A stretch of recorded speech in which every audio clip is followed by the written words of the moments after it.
So Cool Choices is all around behavior change, and we came out of a conversation in Wisconsin about climate change about 10 years ago now. 10 years ago, Wisconsin was on a path to lead the nation in greenhouse gas emission reductions. That seems a little bit not where we are right now, but that's where we were 10 years ago.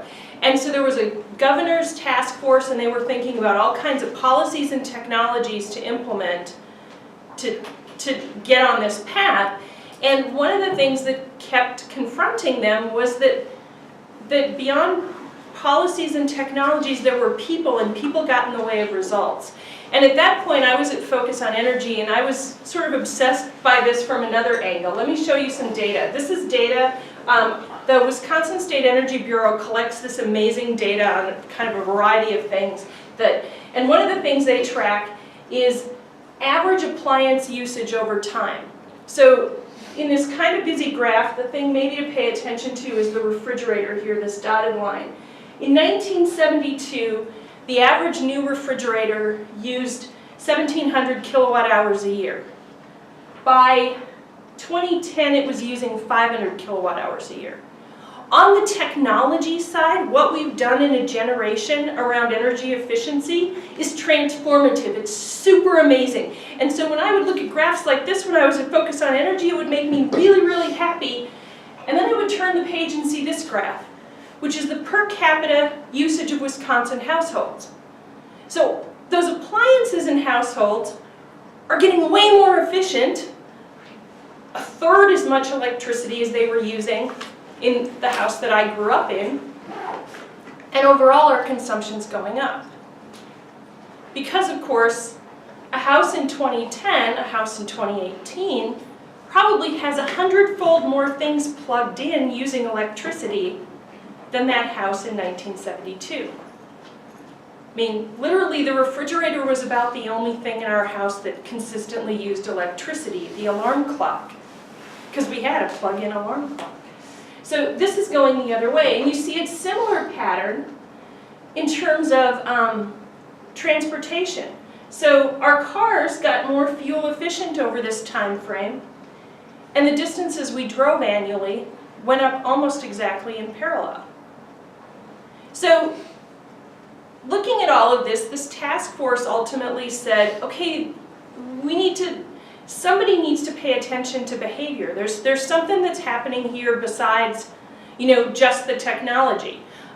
We also need to think about how we influence humans so they're not thwarting everything we're accomplishing with the technology.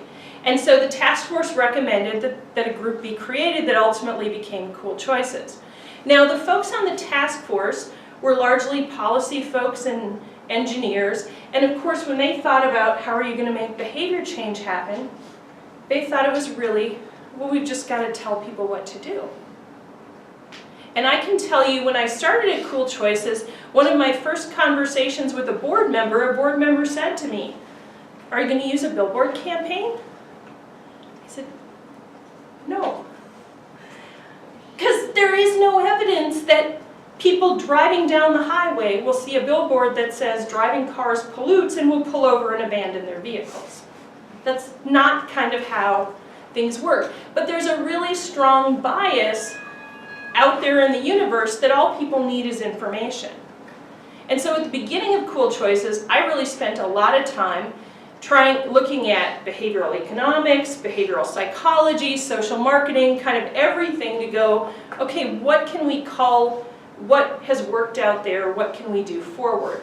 And ultimately, where we settled was really on, if you want individuals to change, you need to make it fun, social, and easy for them.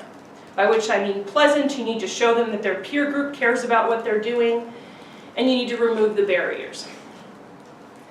How we do this is we actually have an online game-based program we implement, mostly inside individual businesses. So we go into a business, we customize a deck of actions, and we roll out a game. And you could think about it like a corporate wellness program.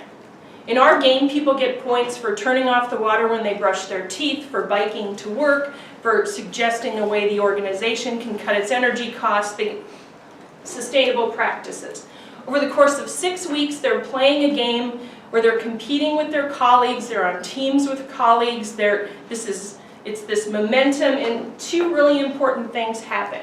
First, the system's transparent, so everyone can see what everyone else is doing. So we create social proof around sustainability that didn't exist before, and we'll talk a little bit more about that.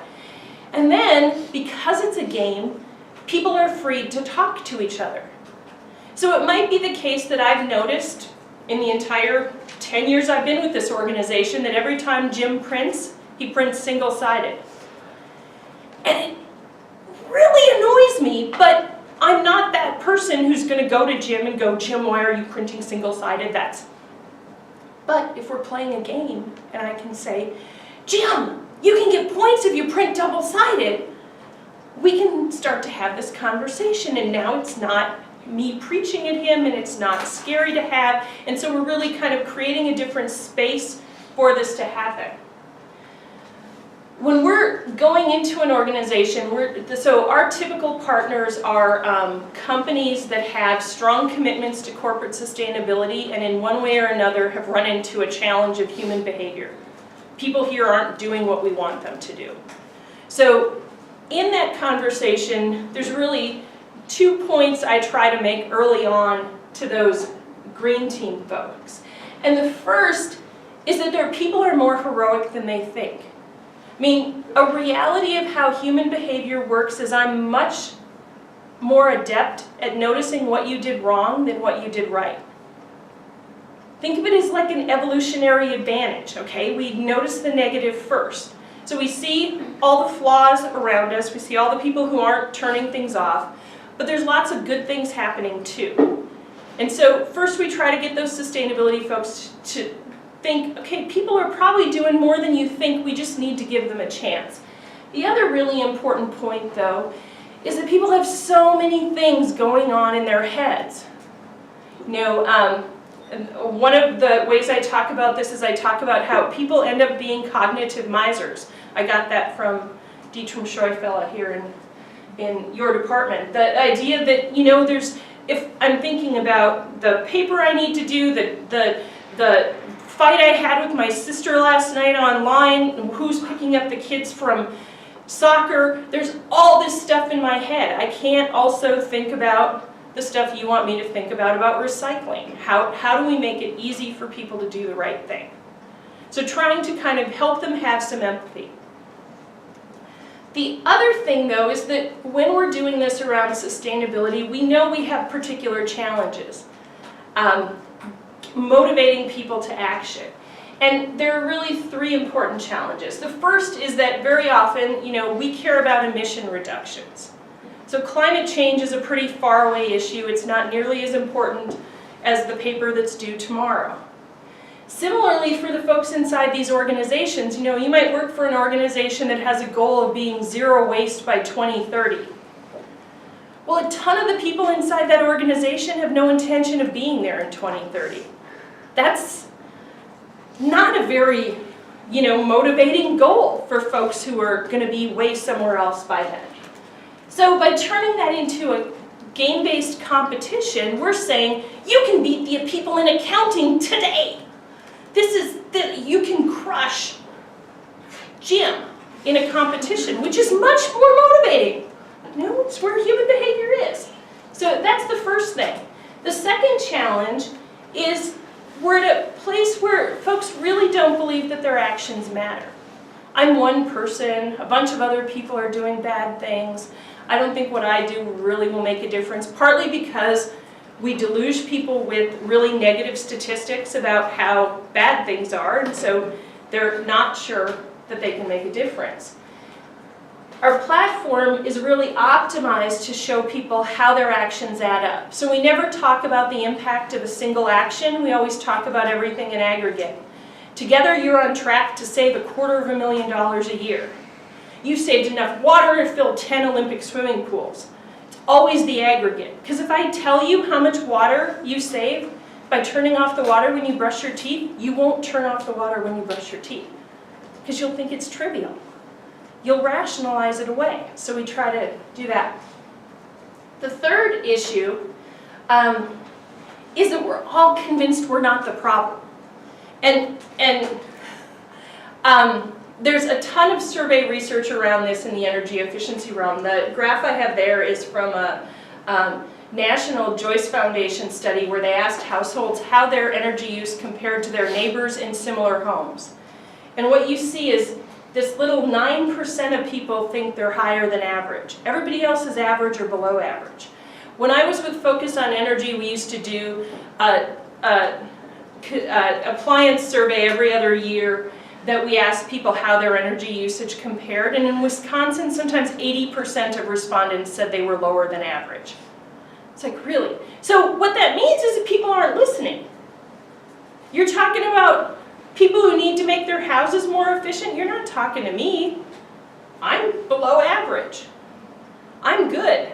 I'm also an excellent driver. You know, my children are perfect. So to counteract this, what we do in our system is we're constantly collecting and pushing back photos of what all the people around you are doing to be more sustainable. So if you think you're the greenest person here, I'm going to show you 20 pictures of what other people are doing.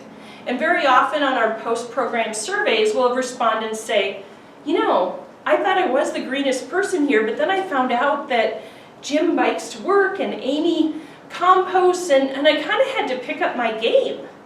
And that's exactly what we want. We want to create a little dissonance there for folks that, oh, maybe I need to try a little harder.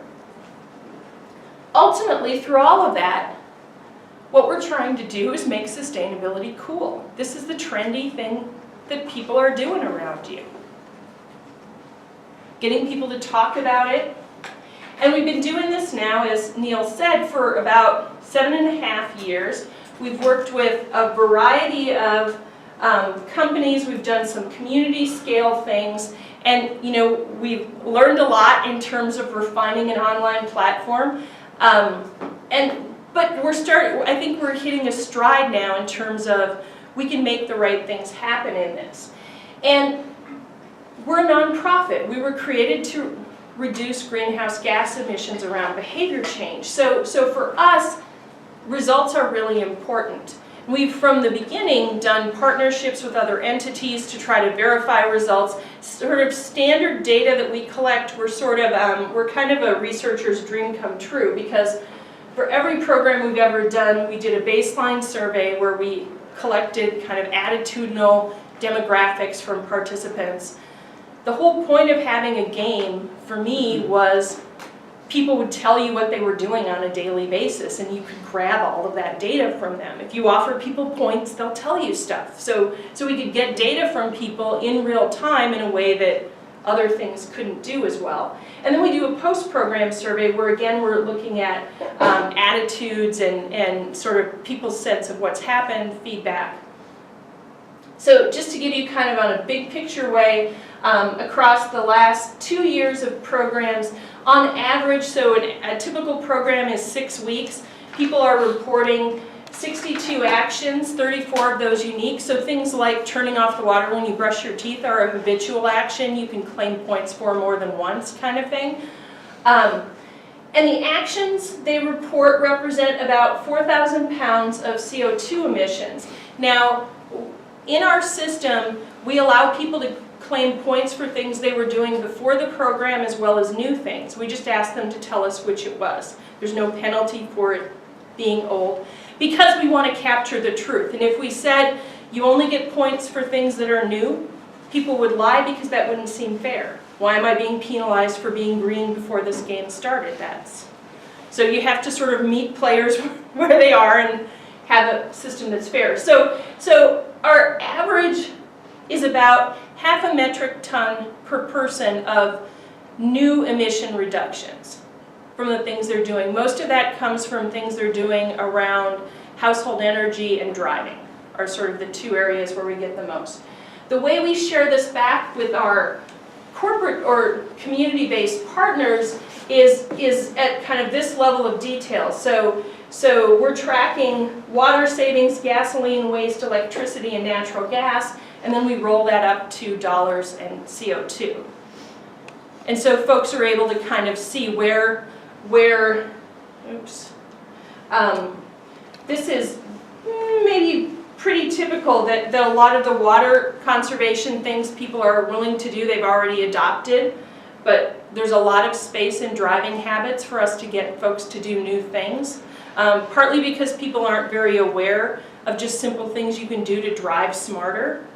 So I'm not always asking people to leave their car behind, I'm asking them to idle less, speed less, kind of some of those things that really hurt consumption. Neil mentioned this first study here, so we've done, from the beginning we've worked on partnerships to try to verify results. And Rowan Brower recently published in the Journal of Environmental Psychology a study where they verified 4% household savings across a number of programs we did in 2013. And we've also worked with some other nonprofits on things, including a verification of savings at Milwaukee fire stations. I think the other exciting thing, though, that came out of the Rowan Brower work was that they dug into the data, so that attitudinal data versus what people were doing, and they saw pretty clearly that households that in one way or another identified as high consumers were doing more to reduce their savings. So we were having impacts beyond the choir. You know, one of the challenges when you're in the sustainability realm is it's really easy to just talk to other people who think exactly what you think already, because those are the people who show up right away. Part of our advantage in working in companies is you've got a more diverse audience and they're reaching out to everyone. It's not quite as selective. So we pay a lot of attention to kind of these attitudinal things, and I want to talk a bit specific to that. So one of the questions we ask on the baseline and again on the post-program survey is this question about sustainability is important to me. And we do it on a strongly disagree to strongly agree thing. So what you see here is, man, that's sensitive. You see that there's a 10% increase in, and this is a match, this is a paired sample. So these are the same people on the baseline and the post-program. It's the same group, and you see about a 10% shift in their agreement that sustainability is important to them from before the program to after the program. We have a question on the baseline or two that help us identify people who are particularly interested in environmental issues. When we pull out of this sample the folks who aren't, who are not interested in environmental issues, you see even a more dramatic shift, which is important to us because we want people to move to a place. My aim is that everyone thinks sustainability is a good idea and does things. Regardless of what they think of other political issues, I would like to think this is not a political issue. This is about doing common sense things that are good for all of us. We had a chance to see how possible that was. We did a program last fall in Waukesha County. So Waukesha County, USA Today last year before the election called Waukesha County the reddest county in America. Because it has the highest per capita portion of GOP voters. So even though there are maybe places where they like turnout. The other thing that's interesting though about Waukesha County is it's second only to Dane County in its unemployment rate. It has a very low unemployment rate, and it's a suburban county. A little bit what the dynamic is, young people graduate from high school in the suburbs of Waukesha County and go off somewhere to school and don't necessarily come back. And so the employers there are really concerned about workforce. They're looking at projections where they're short tens of thousands of workers in the next decade. And so we had a conversation with business leaders there, and ultimately we partnered with the Workforce Development Board and chambers to implement a county-wide program. And our pitch was that businesses that engage their employees around sustainability have better recruitment and retention and profitability. And this is an angle that these businesses should explore. And so how a partnership like this works for us is, we're a nonprofit based in Madison. We are talking about climate change. I was super transparent with these folks. It was like, we're going to help you, help employers engage their people, but this program belongs to you. And there's never a point where I'm going to kind of jump on a cool choices high horse and talk about how much smarter I am because I come from Madison or any of that nonsense. And so all of the communications that went to businesses went through one or more of these entities. Essentially, we collaborated on like recruitment emails, and then these guys reached out to their contacts and said, we're doing this community scale initiative, you can join at no cost. And then we rolled it out. And so ultimately, they recruited about 30 businesses, and we had about 500 participants across Waukesha County participate in a little over 500 program to save money, have fun around sustainability. And so in Waukesha County, this is the baseline of that question, sustainability is important to me. And it's not that different than our usual baseline. One of the things we did here, though, is we were really curious about what kind of political breadth on these issues were we getting. So we asked a second question. We asked this question that I'm pretty sure comes from Climate and the American Mind. I worry that our use of fossil fuels contributes to harmful changes in the climate. Does that seem like it? I think that's... Yeah. So, and what you see there is on that question, so this is the same curve of the baseline of sustainability is important to me. The second one, though, is how people, are people concerned about climate change? And what you see is we've got a chunk of folks over here who don't agree with that statement, but are somewhere else in terms of sustainability. So then we were able to go, well, so let's compare the folks who weren't concerned about climate to the people who were relative to what they did in the program. And what we saw is that the people who weren't concerned about climate claimed a lot more new actions than the people who were, which if you think about it, makes intuitive sense. The folks who live in Waukesha County who were already really concerned about climate change had probably already adopted a number of practices. But for us, this speaks to how important it is to be in places where we can reach that broader audience, because we can get bigger results if we can reach them. So I want to share a little bit more about Waukesha and then I'm done. So we've talked before about this, sustainability is important to me. So this is just the strongly agree and agrees combined together. In addition to asking people about themselves, though, we also ask them if sustainability is important to their household, their friends, their extended family, their coworkers, and the leaders at their organization. And of course, we're super interested in this thing that, so this is Waukesha.